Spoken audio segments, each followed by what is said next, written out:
Who taught you to hate the texture of your hair?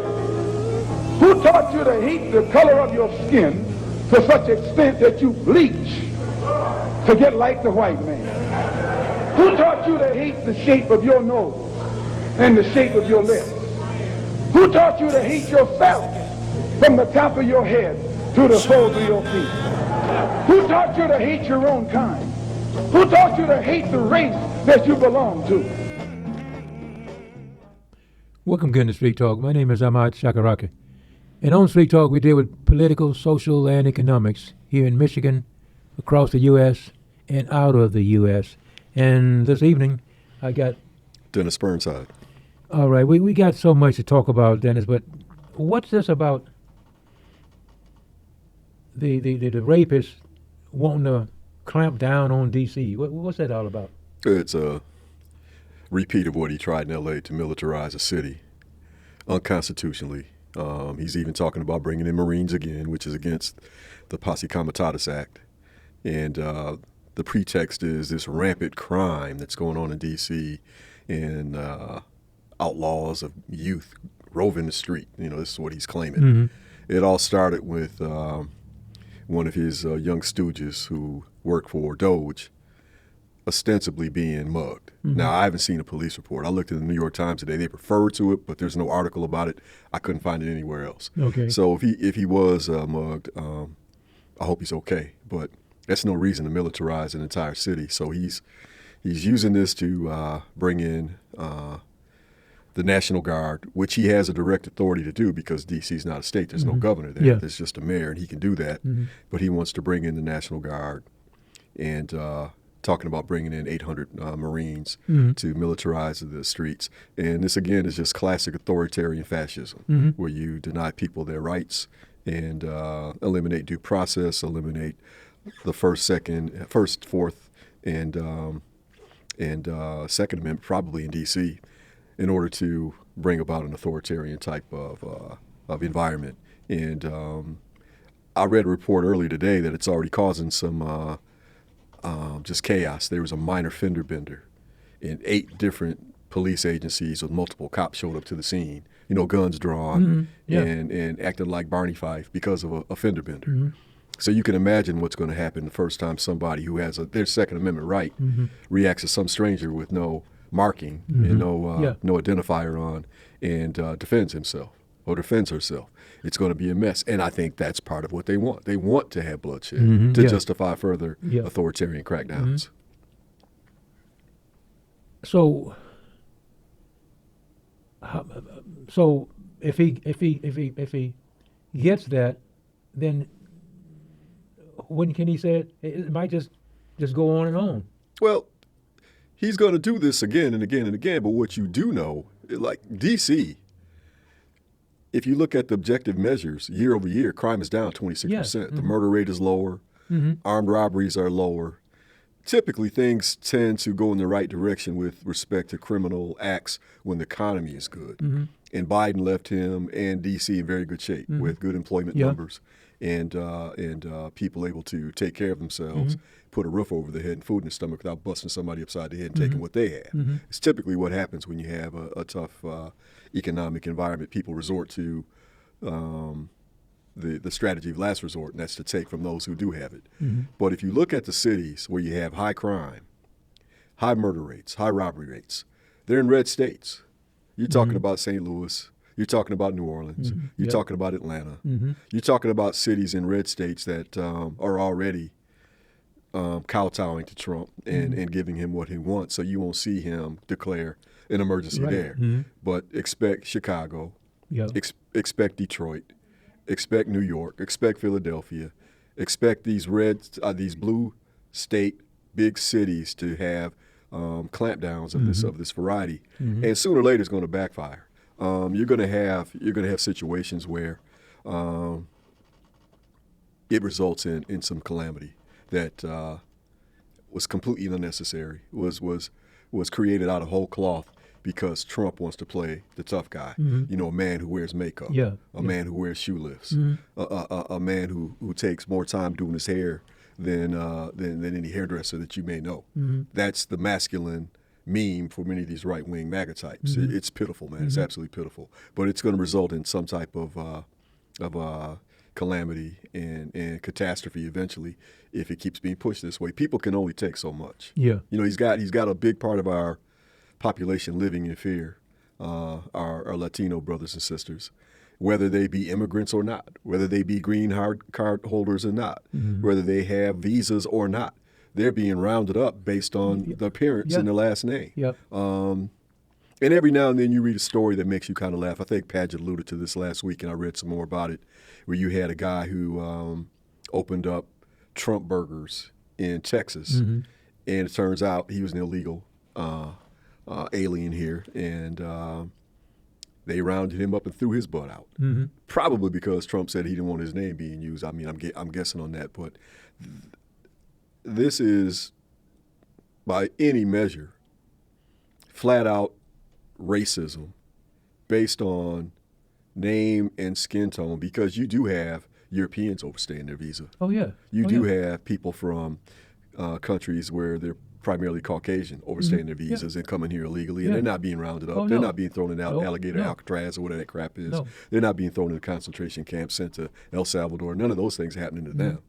It only happens to the people who have, you know, the Haitian last name, the Haitian identifiers, skin tone, people who come from Central and South America, Mexico. They're the ones who are being targeted.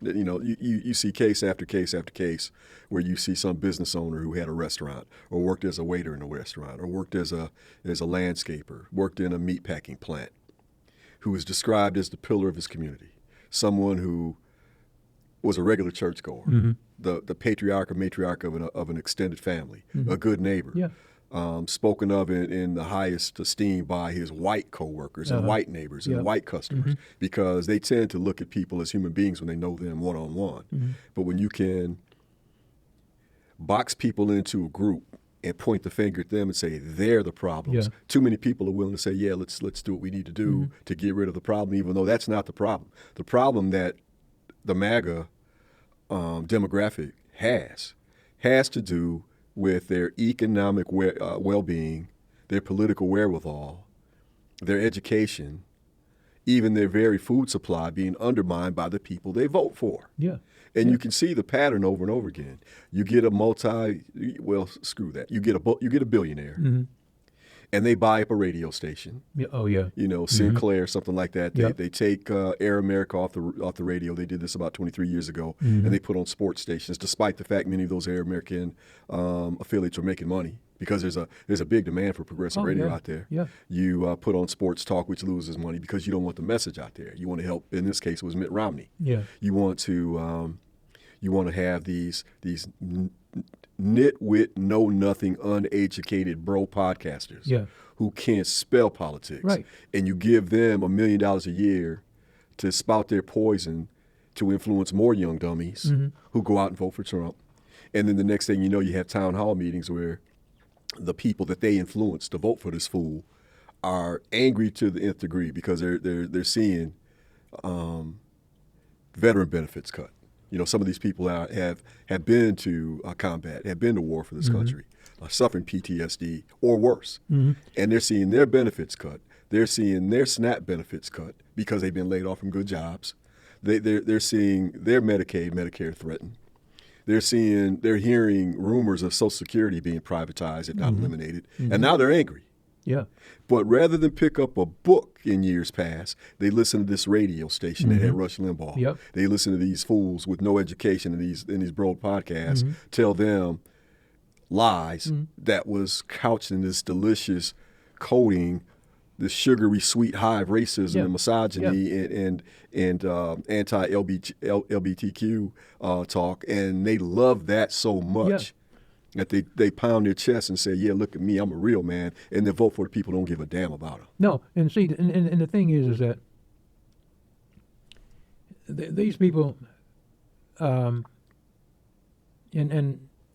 some years ago I knew a few, but they wouldn't even listen to another station. You know, I mean, if you're going to listen to this side of the story on radio, check the other side. you know? For veracity. Yeah. But if the other side is talking about, let's be fair to people who are in demographic minorities, whatever that minority class is, be it racial, sexual identity, gender, religion, because there's been plenty of anti-Muslim talk in the last 20 years. Mm-hmm. When you have a station that says, let's do that, as opposed to one over here that's making fun of those demographics and all but calling me and you the N-word, Mm-hmm. a lot of people default to that. Mm-hmm. That's attractive to them. Yeah. Oh, yeah. They look at their own shortcomings in life, their own failures in life, and rather than look in the mirror and say, maybe I should have tried harder in school. Mm-hmm. Maybe I should have read a few more books. Yep. Maybe I should have worked harder at that job when I had the opportunity and didn't get the promotion that I wanted to have. Mm-hmm. Maybe because the age of the mediocre white man being automatically promoted was temporarily over. Mm-hmm. They want to blame it on someone other than themselves. So Right. it's a real good scapegoat over here when you have the Sean Hannitys and the Tucker Carlsons and the Rush Limbaughs ad nauseum, all these nitwits over Right. here telling them it's not your fault.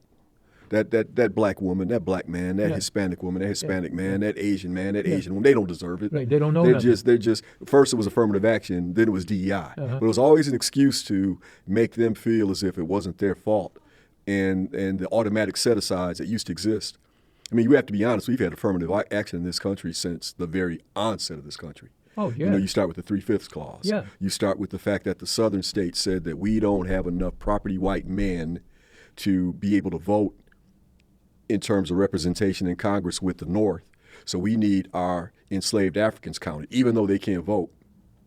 And the North said, well, that's not fair. They can't vote. Why should they be involved in the political process? Well, there's not enough of us, and you're going to overwhelm us with your ideology. We have an ideology of enslavement and dominating and murder, rape, and imprisonment is a business model. It's not fair.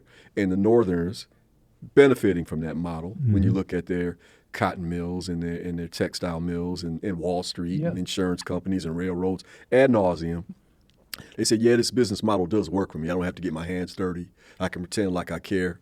And I can make money off of it. So we'll give you votes based on 3/5 of each one of your enslaved people, and we can go on. So when you start that way, it's no surprise that you continue to be that way. And now here we are in 2025, looking at this may be the end of the experiment, and ending that way. Dr. King, one of those things from 1967 till April 4th, 1968 is my favorite period of time to read the speeches and letters of Dr. King. Yes.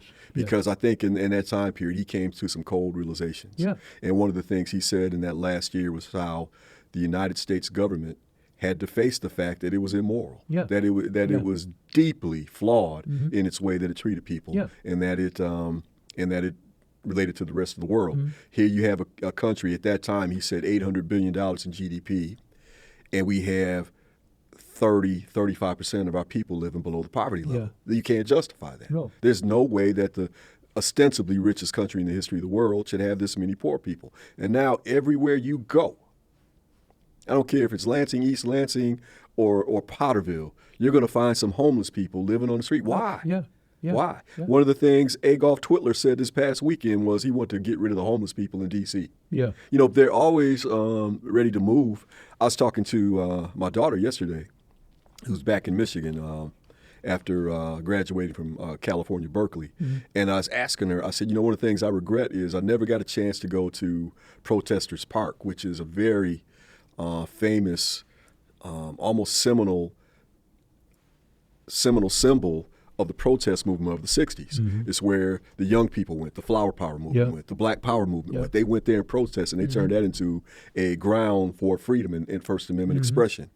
Well, in the last few years, Cal, along with the city of Berkeley, decided to make that park and convert it into cheap housing that is cheap in terms of construction quality, but high price in terms of rent. You have some apartments that are planned for that park won't even have windows, Ahmad. Won't even have windows.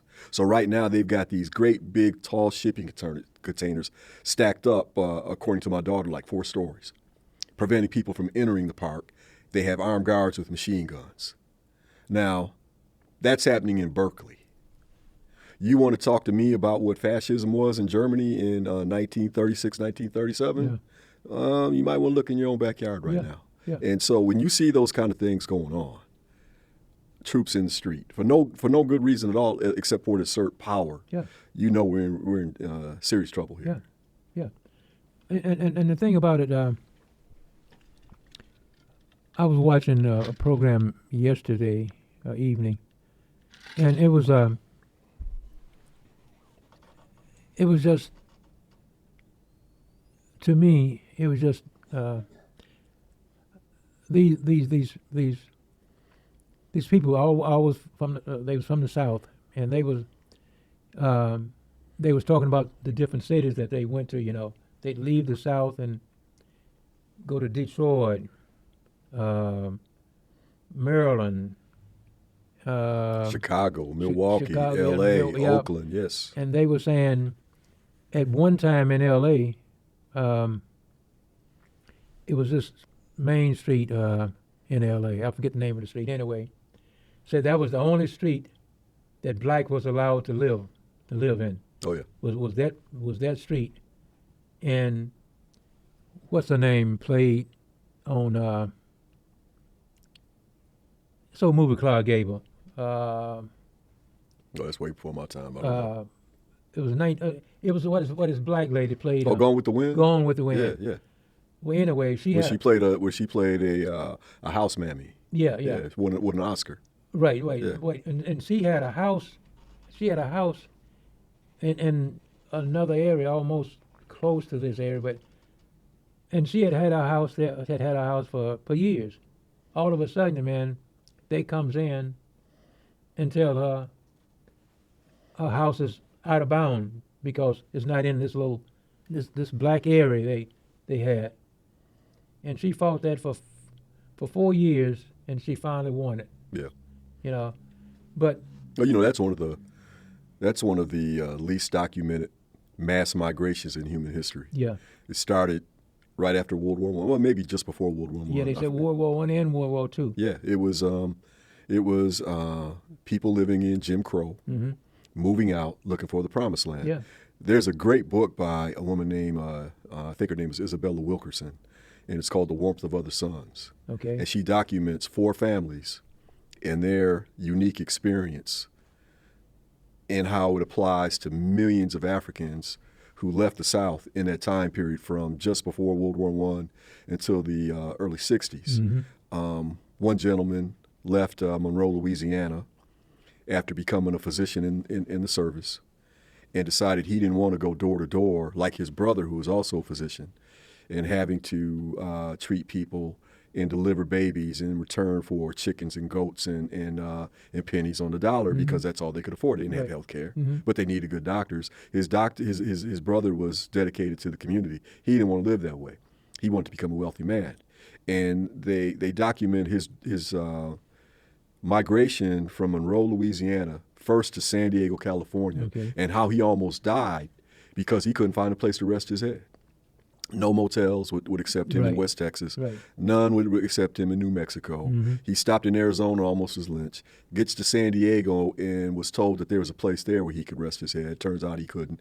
He somehow ended up in Oakland, established himself there temporarily, and then moved down to L.A. And over time, and with hard work, established himself as a very wealthy, thriving physician, Mm-hmm. who was actually Ray Charles' personal physician. Ray Charles wrote a song about this man. Okay. You had another woman who was working as a neo-slave, as a sharecropper, and her family left in the middle of the night Yeah. because one of her neighbors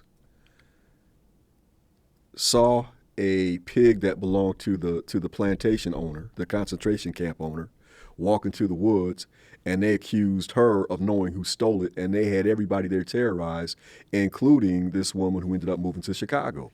Well, she got out of there in the middle of the night by the skin of her teeth, went to Milwaukee, because she had family there, from Milwaukee to Chicago, and established a home in a beautiful area that became Bronzeville.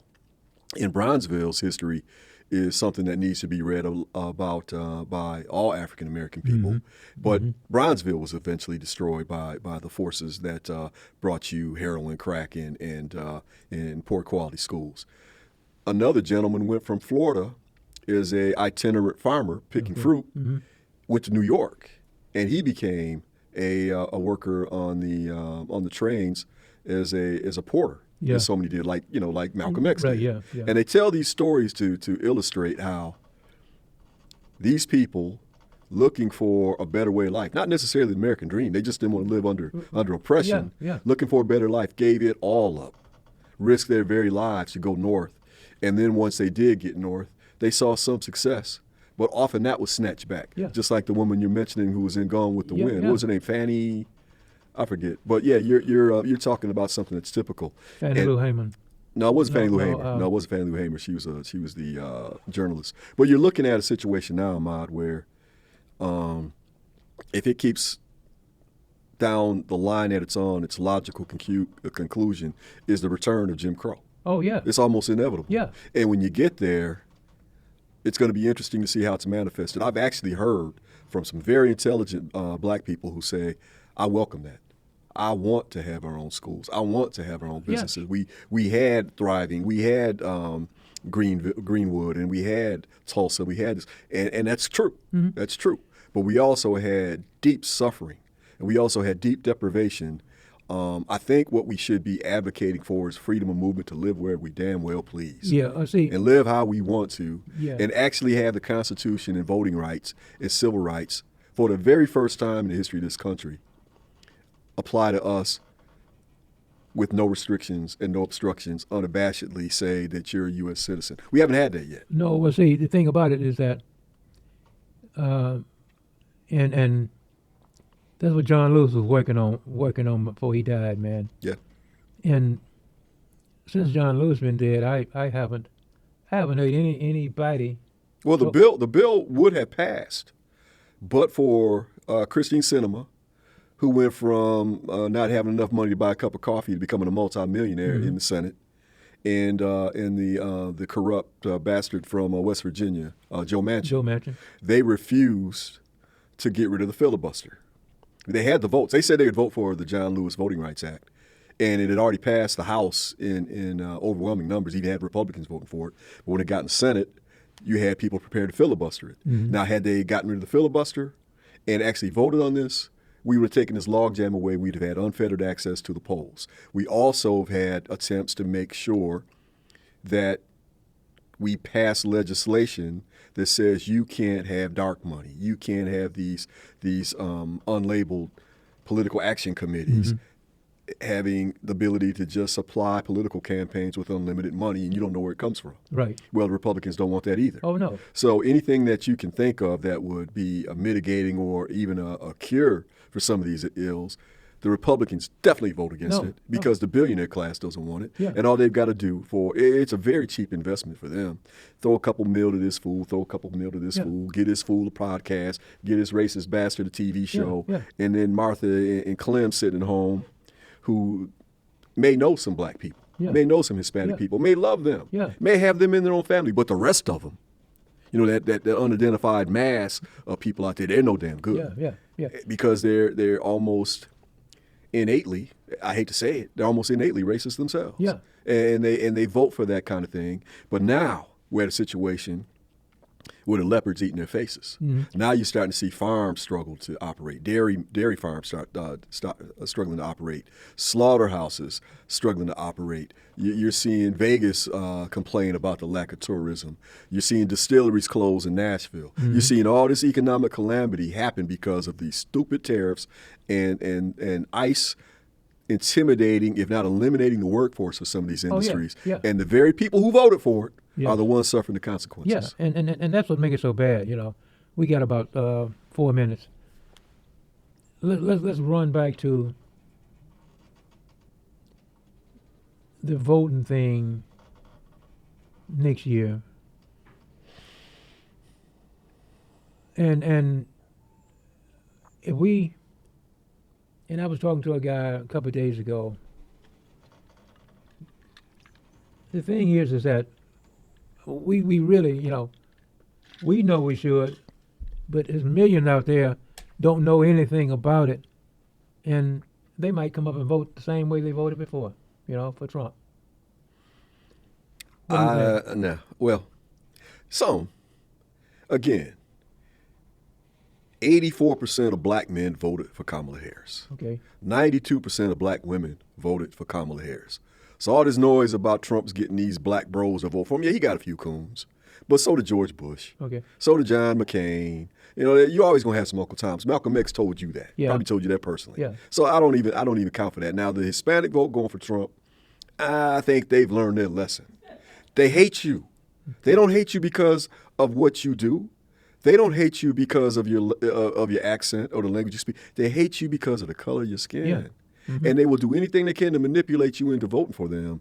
But you see what they're going to do to you. They're going to throw you out on your ass the minute they get the power, despite the fact you may sing a song talking about, I will vote for Donald Trump. Yeah. They're running the Cubans out. They're running the Venezuelans out. They're running the Cubans and some of the Venezuelans out of Uncle Tom's of the Latino community. Oh, yeah. They're running them out just like they are the Mexicans and the Hondurans and El Salvadors. Yeah. It doesn't matter if you're a restaurant owner or you work in a slaughterhouse. It doesn't matter if you came here with an education or you cross the border with an 8th grade, 6th grade education. It doesn't matter. Yeah. If you got an accent and you got a Latino last name, they're going to target you. And I think they've learned that lesson. To me, the question isn't whether or not these groups are going to vote for a Democratic candidate or Republican candidate. The question for me right now, looking at the way things are projecting, will we have an election?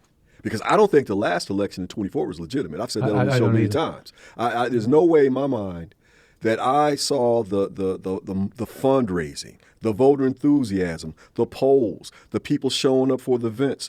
Kamala Harris electrified the country in the same way that Barack Obama did, with the huge crowds, with the huge donations, with the huge enthusiasm, and she lost. I don't buy it for a minute.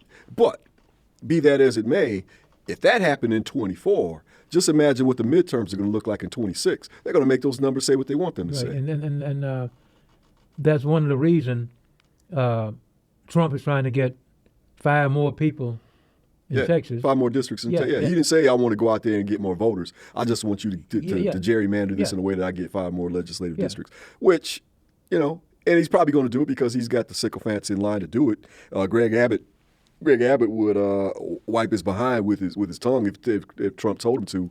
But on the other hand, you have Gavin Newsom and some of the other blue state governors saying, if you do that, we already have legislation passed that we will automatically restructure ours to give us 5 additional Democratic seats to offset what you're doing in Texas. And then we've got other states that could do the same and really turn the tables on you. Now, they're saying they're going to do it with the consent of the voters, too, unlike Texas. They're actually going to have a vote, say, can we do this? And they believe that they have the votes, which makes it a little bit more democratic. But, again, Trump is breaking down the system in a way that I don't think people ever anticipated, because they thought that everybody was so star-spangled patriotic, and it turns out they're really not patriots. They're more interested in greed and corruption, and what Dr. King talked about, this obscene materialism and self-interest is more important to some of these people than what's written in the Constitution. All right, we're just about out of time, but there's a couple more things I want to talk about, and we'll get at them the next time. My name is Ahmad Shakaraki, and we'll catch you at the next block for more Street Talk. Peace.